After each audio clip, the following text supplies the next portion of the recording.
Olá, seja muito bem-vindo, muito bem-vinda a mais uma aula aqui da nossa sala de aula digital e hoje, continuando o assunto sobre pontuação, vamos falar das reticências. Então vem que a aula vai começar.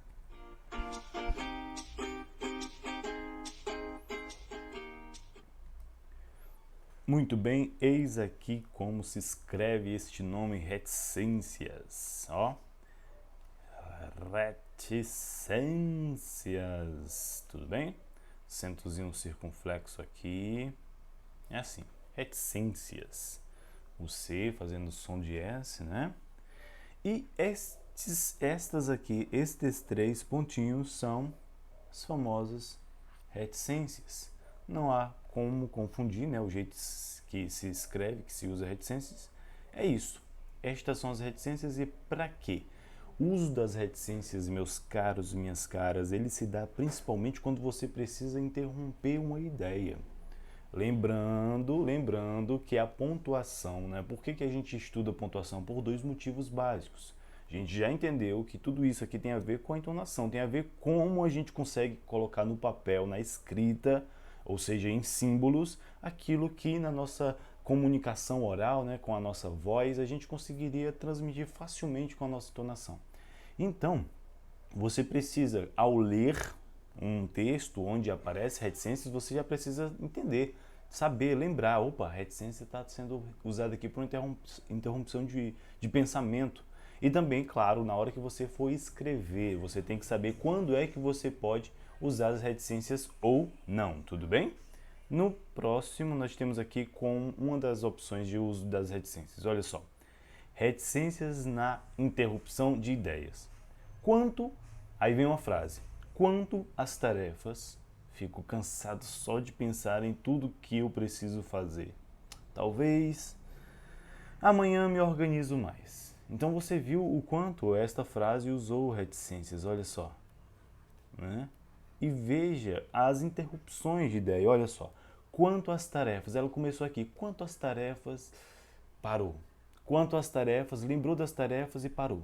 Parou nas reticências. Ou seja, as reticências estão indicando esta pausa, né? Essa pausa, mas não é uma pausa como uma vírgula, não é uma pausa como ponto e vírgula, não é uma conclusão da frase como ponto final, é uma interrupção mesmo. Ela estava dizendo, ó, quanto às tarefas, ela ia falar sobre as tarefas, essa pessoa diz, aí entrou um outro assunto, um outro pensamento, ó, fico cansado só de pensar em tudo que preciso fazer. Outro, né? Outra frase, outra ideia aqui. E aí de novo a reticência apareceu, opa, aí talvez ele começa, opa, talvez outra clareza aqui de ideia. Amanhã eu organizo mais, né? E conclui aqui na sua quarta ideia. Ou seja, esta frase fica claro o principal uso das reticências, que é nesta interrupção de ideias, tá bom? Se você entender isso, e pronto, você já ganhou a aula de hoje, né? Agora vamos ver outros exemplos de frases em que aparecem também as reticências. Olha aqui, nesta frase aqui, quando a questão aqui se trata de indecisões, vamos dar uma olhada. Não sei se devo aceitar o convite. Não sei se devo aceitar o convite. Aí vem aqui as reticências. Acontece essa quebra de ideia. Quero ir, mas tenho os meus receios, né? Não sei se devo aceitar o convite. Quero ir, mas tenho os meus receios. Então, nesta interrupção aqui das reticências, aparece essa ideia de indecisão da pessoa, né? Outro exemplo é o seguinte, reticências na transmissão de sentimentos. Frase, tanto fiz por ele. Não, começa essa frase, tanto fiz por ele, aí quebra aqui. Sem ajuda, sozinha, consegui.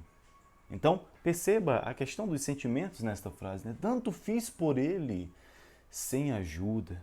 Aí a pessoa reflete, sozinha, consegui, não é?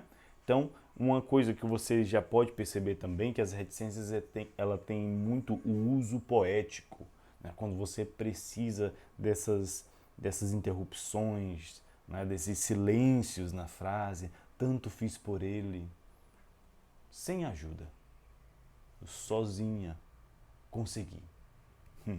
Outra frasinha para você. Reticências nas omissões, né? Olha a frase, olha o texto.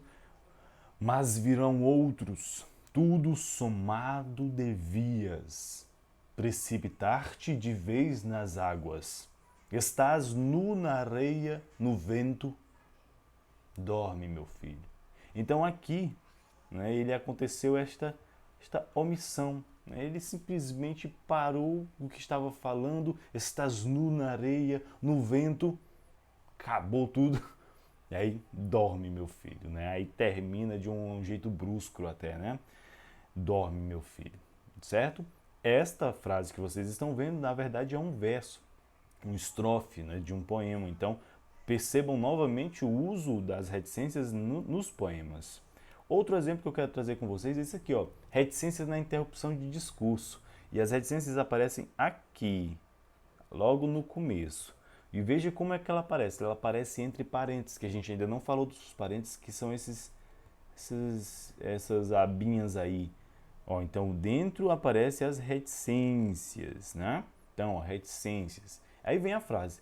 A expansão do terrorismo que mata homens, mulheres e crianças, destrói o patrimônio da humanidade, expulsa de suas comunidades seculares milhões de pessoas, mostram que a ONU está diante de um grande desafio. Aqui aparece o quê? Ponto final para concluir a frase e aspas aqui e aspasinhas bem aqui. Ou seja, este discurso é uma citação, deve ter sido tirado de algum jornal, não sei. Mas por que está sendo utilizado estas reticências aqui, pessoal? Para dizer, eu vou escrever assim, mas é para outro motivo. Assim, realmente é a questão da interrupção, tá bom? Para dizer que tinha mais texto. Tinha mais texto. Então, assim, você entende que foi tirado só um fragmento do texto. Significa que para trás tinha outro fragmento, tinha mais textos, né? E se você estiver utilizando ou vê alguém utilizando, terminou aqui o texto e coloca aqui no final essa situação, no final quer dizer que o trecho não acaba, que tem mais, né? Que tem mais, tudo bem?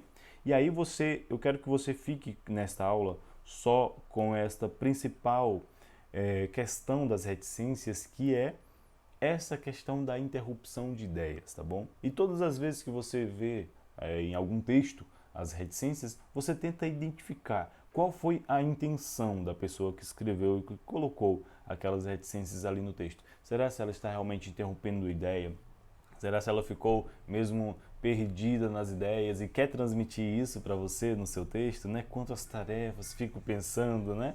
Então, percebam, comecem a exercitar a observação de vocês no uso das reticências, tá bem? Então é isso, pessoal. Lembrem-se que aqui nós temos a frequência desta aula para você registrar. Curta esse vídeo, compartilhe esse vídeo. Nós temos também um material desta aula que estamos utilizando aqui com vocês. Eu coloco aqui disponível para vocês verem aí no celular de vocês, tá bem? Então, forte abraço, até a próxima aula.